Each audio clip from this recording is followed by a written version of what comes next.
Assalamualaikum warahmatullahi wabarakatuh. Perkenalkan, nama saya Firadian Safitri dengan nomor induk mahasiswa 061940512049 dari kelas 4 APA jurusan Akuntansi Program Studi D4 Akuntansi Sektor Publik Politeknik Negeri Sriwijaya. Dan pada kesempatan kali ini saya akan menjelaskan sebuah materi yang berjudul Akuntansi Pendapatan dan Piutang. Baik, langsung saja kita mulai. 1. Definisi pendapatan dan piutang. Dalam rangka penyusunan laporan operasional dan laporan realisasi anggaran, kita mengenal dua jenis pendapatan, yaitu pendapatan LO dan pendapatan LRA. Menurut Peraturan Pemerintah Nomor 71 Tahun 2010, pendapatan LO merupakan hak pemerintah pusat atau daerah yang diakui sebagai penambah ekuitas dalam periode tahun anggaran yang bersangkutan dan tidak perlu dibayar kembali. Sedangkan pendapatan LRA merupakan semua penerimaan rekening kas umum negara atau daerah yang menambah saldo anggaran lebih dalam periode tahun anggaran yang bersangkutan yang menjadi hak pemerintah dan tidak perlu dibayar kembali oleh pemerintah. Sedangkan pengertian dari piutang merupakan kewenangan pemerintah untuk menagih kepada pihak lain atas hak yang belum diterima pembayarannya. Dan piutang ini bisa berasal dari pajak daerah, retribusi daerah, atau hak tagih lainnya karena pinjaman yang diberikan. 2. Klasifikasi pendapatan dan piutang.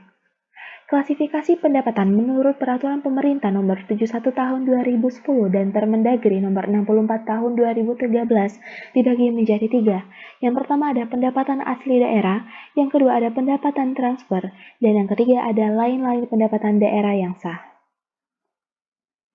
Kemudian berikut adalah tabel klasifikasi pendapatan jika dikelompokkan berdasarkan kewenangan pencatatan.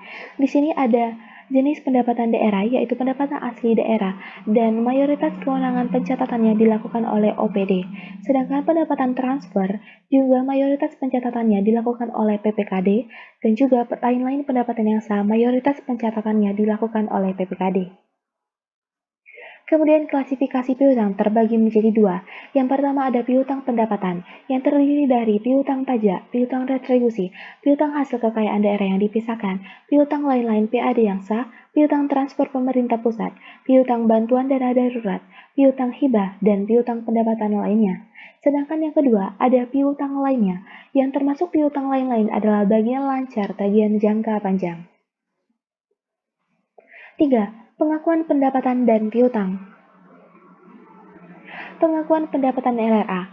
Pendapatan LRA menggunakan basis kas sehingga pendapatan LRA diakui pada saat diterima di rekening kas umum daerah, diterima oleh OPD, dan diterima oleh entitas lain di luar pemerintah daerah atas nama BOD. Kemudian koreksi atas pengembalian pendapatan yang sifatnya tidak berulang atas pendapatan tahun berjalan dicatat sebagai pengurang pendapatan, sedangkan koreksi atas pengembalian pendapatan periode sebelumnya dicatat sebagai belanja tidak terduga yang mengurangi saldo anggaran lebih pada periode ditemukannya koreksi. Kemudian pengembalian yang sifatnya normal atau sistemik dan berulang atas penerimaan pendapatan periode berjalan atau sebelumnya dicatat sebagai pengurang pendapatan. Dan yang terakhir, akuntansi pendapatan dilaksanakan berdasarkan asas bruto, yaitu dengan membukukan penerimaan bruto dan tidak mencatat jumlah netonya atau setelah dikompensasikan dengan pengeluaran. Kemudian pengakuan pendapatan LO. Sama halnya dengan pendapatan LRA, pendapatan LO juga dicatat dan diakui sesuai dengan prinsip-prinsip akuntansi yang berlaku, berdasarkan standar akuntansi pemerintah, yaitu sesuai dengan PP Nomor 71 Tahun 2010. Prinsip-prinsip akuntansi pendapatan LO adalah, pendapatan LO diakui pada saat 1. Timbulnya hak atas pendapatan, dan 2. Pendapatan direalisasi, yaitu adanya aliran masuk sumber daya ekonomi. Kemudian akuntansi pendapatan LO dilaksanakan berdasarkan asas bruto. Kemudian, dengan memperhatikan sumber, sifat, dan prosedur penerimaan pendapatan, maka terdapat beberapa alternatif pengakuan pendapatan. Yang pertama, pengakuan pendapatan ketika pendapatan didahului dengan adanya penetapan terlebih dahulu. Yang kedua, pengakuan pendapatan yang didahului dengan penghitungan sendiri oleh wajib pajak atau self-assessment dan dilanjutkan dengan pembayaran oleh wajib pajak berdasarkan perhitungan tersebut. Ketiga, pengakuan pendapatan yang pembayarannya dilakukan di muka oleh wajib pajak untuk memenuhi kewajiban selama beberapa periode ke depan. Yang keempat, pengakuan pendapatan yang didahului dengan penghitungan sendiri oleh wajib pajak atau self-assessment dan pembayarannya diterima di muka untuk memenuhi kewajiban selama beberapa periode ke depan. Dan yang terakhir, pengakuan pendapatan yang tidak perlu ada penetapan terlebih dahulu. Dan berikut pengakuan piutang terbagi menjadi dua. Yang pertama, jika telah diterbitkan surat ketetapan dan jika telah diterbitkan surat penagihan dan telah dilaksanakan penagihan. Kemudian 4. Pengukuran serta pencatatan pendapatan dan piutang. Pada pendapatan LRA diukur dan dicatat berdasarkan asas bruto, yaitu dengan membukukan penerimaan bruto dan tidak mencatat jumlah netonya atau setelah dikompensasikan dengan pengeluaran. Dalam hal besaran pengurangan terhadap pendapatan LRA bruto atau biaya bersifat variabel terhadap pendapatan yang dimaksud dan tidak dapat dianggarkan terlebih dahulu dikarenakan proses belum selesai, maka asas bruto dapat dikecualikan.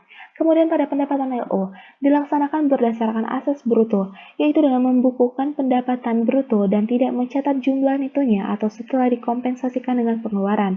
Dalam hal besaran pengurangan terhadap pendapatan LO, biaya bersifat variabel terhadap pendapatan yang dimaksud dan tidak dapat diestimasi terlebih dahulu dikarenakan proses belum selesai, maka asas bruto dapat dikecualikan. Kemudian akuntansi pendapatan.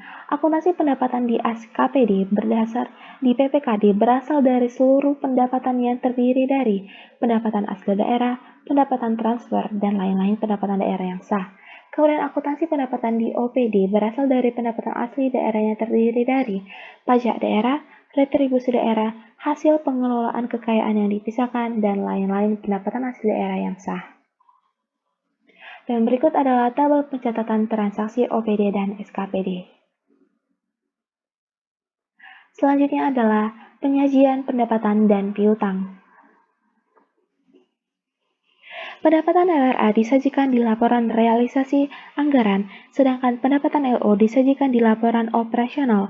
Dengan dikeluarkannya Peraturan Pemerintah Republik Indonesia Nomor 71 Tahun 2010, beberapa struktur dan akun pendapatan terdapat perbedaan dengan Permendagri Nomor 13 Tahun 2006. Dan berikut adalah konversi pendapatan untuk laporan realisasi anggaran pada PPKD. Di sini teman-teman bisa melihat perbedaannya terdapat pada bagian dana perimbangan, di mana Permendagri pada nomor 13 tahun 2006 dana perimbangan langsung dibagi menjadi 3, yaitu ada dana bagi hasil, dana alokasi umum, dan dana alokasi khusus.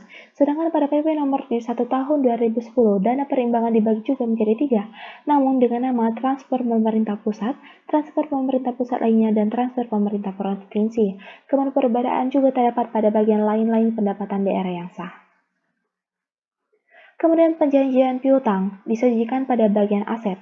1. Disajikan sebagai aset lancar di neraca sebesar nilai jatuh tempo dalam tahun berjalan yang akan ditagih dalam 12 bulan ke depan berdasarkan surat ketentuan penyelesaian yang telah ditetapkan. 2. Disajikan sebagai aset lainnya terhadap penilaian yang akan dilunasi di atas 12 bulan berikutnya.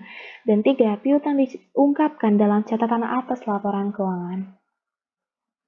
Dan berikut adalah tabel konversi aset lancar dan piutang untuk laporan PPKD. Di sini juga terdapat perbedaan antara Permendagri dan peraturan pemerintah, di mana aset lancar pada Permendagri terbagi menjadi 4, yaitu kas, investasi jangka pendek, piutang, dan persediaan, sedangkan pada peraturan pemerintah aset lancar langsung dijabarkan menjadi 13 poin. Kemudian, contoh transaksi pendapatan dan piutang.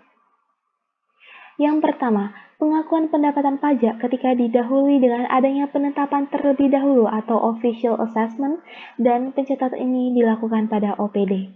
Tanggal 15 Februari 2018, Dinas Pendapatan mengeluarkan surat pemberitahuan pajak terutang atau SPPT sebagai ketetapan atas PBB untuk tahun 2018 sebesar Rp12.500.000, sehingga dilakukan pencatatan pada jurnal EO atau neraca, yaitu piutang PBB pada bagian debit dan pendapatan PBB pada bagian kredit sebesar Rp12.500.000.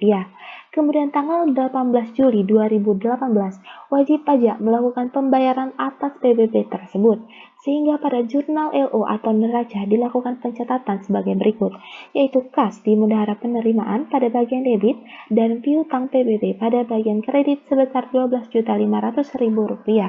Juga dilakukan pencatatan pada jurnal LRA, yaitu perubahan saldo pada bagian debit dan pendapatan PBB pada bagian kredit sebesar Rp12.500.000. Kemudian, tanggal 20 Juli 2018, bendahara penerimaan menyetorkan pendapatan PBB yang diterima ke kas daerah, sehingga jurnalnya pada jurnal EO dan neraca, yaitu RKPPKD pada bagian debit dan kas di bendahara penerimaan pada bagian kredit sebesar Rp12.500.000. Dan ini ada contoh dari pengakuan pendapatan yang didahului dengan penghitungan sendiri oleh wajib pajak atau self-assessment dan dilanjutkan dengan pembayaran oleh wajib pajak berdasarkan perhitungan tersebut dan masih pencatatan dilakukan oleh OPD. Kemudian selanjutnya ada penerimaan pendapatan pajak yang didahului dengan penghitungan sendiri oleh wajib pajak atau self-assessment dan pada kali ini pencatatan dilakukan pada SKPD, yaitu tanggal 2 Februari 2018, PPKD menerbitkan surat ketetapan pajak atau SKB daerah atas pajak Hotel Batika untuk bulan Januari sebesar 15 juta, sehingga pada jurnal LO atau neraca dilakukan pencatatan sebagai berikut, yaitu piutang pajak hotel pada bagian debit sebesar 15 juta dan pendapatan pajak hotel pada bagian kredit juga sebesar 15 juta. Kemudian, sesuai ketetapan pajak, pada tanggal 10 Februari 2018, wajib pajak melakukan pembayaran, sehingga pada jurnal LO atau neraca dilakukan pencatatan seperti berikut, yaitu kas di kas daerah pada bagian debit dan piutang pajak hotel pada bagian kredit sebesar 15 juta. Kemudian pada jurnal LRA juga dilakukan pencatatan, yaitu perubahan saldo pada bagian debit sebesar 15 juta dan pendapatan pajak hotel pada bagian kredit sebesar 15 juta. Dan yang terakhir ini merupakan contoh, yaitu penerimaan dari lain-lain pendapatan yang sah. Dan inilah akhir dari presentasi saya yang dapat saya lakukan. Terima kasih atas perhatian dari teman-teman yang sudah menyempatkan untuk menonton video yang telah saya buat. Dan saya juga mohon maaf atas kekurangan yang saya lakukan, atas penjabaran saya mungkin kurang jelas bagi teman-teman. Dan akhir kata saya ucapkan terima kasih dan saya tutup dengan wabillahi taufiq wal hidayah. Wassalamualaikum warahmatullahi wabarakatuh.